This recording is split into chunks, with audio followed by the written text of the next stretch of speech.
Hi, my name is Jack Rackham, and today I'm going to show you the family tree of the House of Zulu, the South African people who exploded onto the scene in the early 19th century and forged an empire in a mere decade through aggressive expansion, and who famously defeated the British at the Battle of Isandlwana, using primarily spears and hide shields.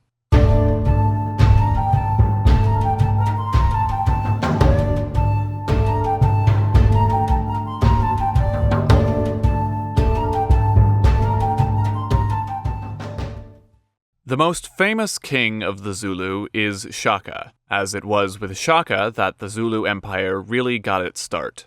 His father, Senzanga Kona, was the previous chief, and under his rule, the Zulu were only influential on a small, local level. Shaka was born out of wedlock, so although he was Senzanga Kona's oldest son, he was denied the position of heir. The name Shaka actually comes from an intestinal beetle that was believed to be the cause of his mother's early pregnancy symptoms.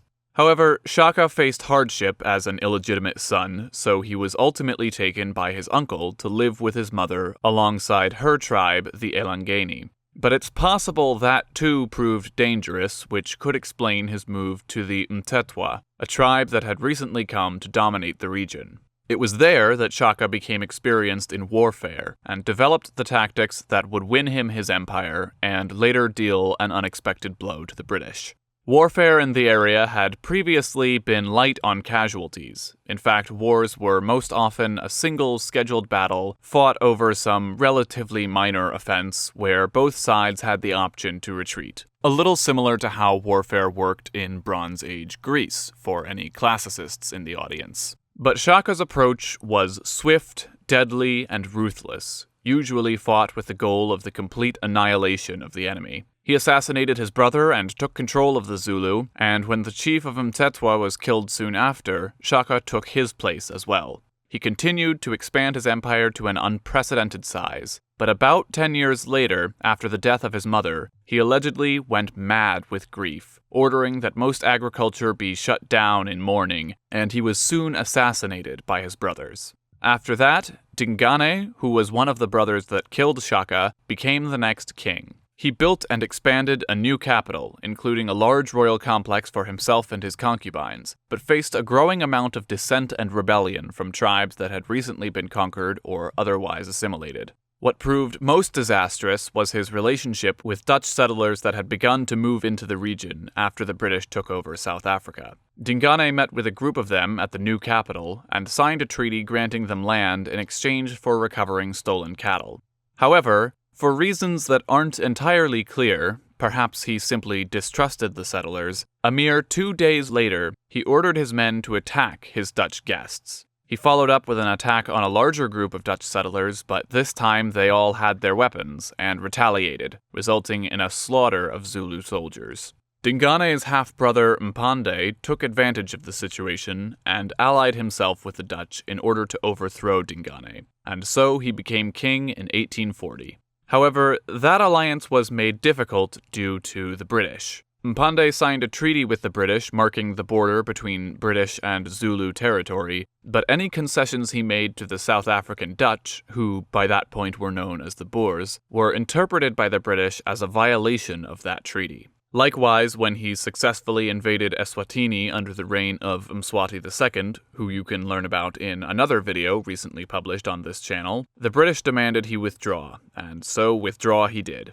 Mpande reigned until 1872, but starting in 1856, the real power behind the throne was his son Cetshwayo. This was after Cetshwayo killed his brother, the heir apparent, along with all his supporters, including 5 other brothers. He sought to maintain the balance between the British and the Boers without making the kinds of concessions his father had. Unfortunately, Britain had a vested interest in expanding its control of South Africa, especially given the ongoing diamond rush. Britain demanded that all native Africans surrender their guns, leading to widespread revolt, and later demanded that Cetshwayo disband his army altogether, resulting in the Anglo-Zulu War. The war began with a major success at Isandlwana, where the Zulu army overwhelmed an outnumbered British camp. However, this defeat by an army with less effective weapons, particularly an African army, was seen as a huge embarrassment to the British, and likely eliminated any chance of a negotiated peace. Britain turned the tide with an even larger invasion, and Cetshwayo was captured. Following his defeat, Britain divided Zululand into 13 different kingdoms, which quickly led to civil war. They later made an attempt to quell the violence by returning Cetshwayo, but to no avail. He was wounded by an attack from a rival and died a few months later. His son Dinuzulu made an attempt to turn things around. He made an alliance with a group of Boers and helped them to establish a new republic in exchange for military assistance. But eventually, Britain annexed the Boers' territory along with Zululand. Dinuzulu was sent into exile at St. Helena, the same place where Napoleon was exiled. But although there was no longer an independent Zulu empire, the royal family continued, with the head of the House of Zulu becoming a culturally significant, if politically neutralized, paramount chief. Dinuzulu's son Solomon, who was actually born on St. Helena, made the most of that situation. During his tenure as king, he began a cultural organization for the Zulu known as Inkatha, from the word for crown. His sister became a famous singer of Zulu songs, and her son formed the Inkatha Freedom Party, a minor South African party that still exists today. It supports greater autonomy for provincial governments and traditional African communities. We then have Cyprian Bekuzulu, who is fairly obscure and seems to have been pretty inconsequential, either through a direct policy of peace and cooperation with the South African government, or a lack of effort or ability. He was just 9 years old when his father died, so his uncle acted as regent for a number of years. He was known to have an alcohol problem and died as a result in 1968.